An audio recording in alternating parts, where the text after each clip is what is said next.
নমস্কার বন্ধুরা, রাধে রাধে। আজ আপনাদের সামনে নিয়ে এসেছি শ্রীকৃষ্ণ আর আমাদের সবার প্রিয় গোমাতার এক পবিত্র ভালোবাসার গল্প।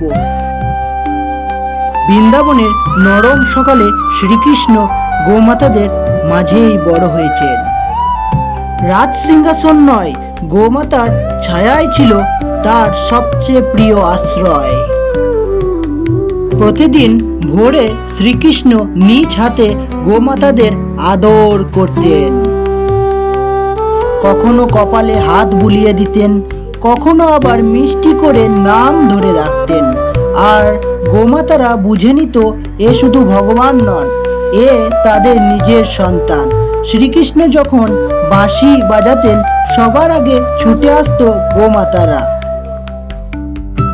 সেই সুরে তারা শান্তি পেত, কারণ ওই বাঁশির সুরে ছিল অগাধ ভালোবাসা।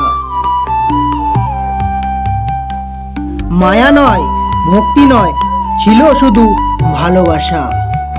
গোমাতার মাথায় হাত রেখে শ্রীকৃষ্ণ যেন বলতেন, তুমি আমার মা, বন্ধু আর আমার শক্তি।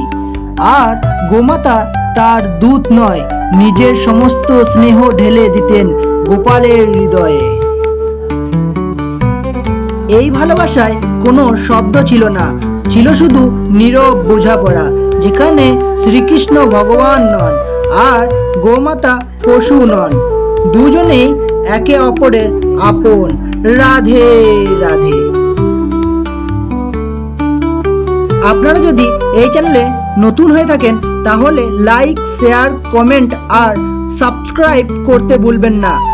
আর সবাই ভালোবাসার সাথে বলুন রাধে রাধে।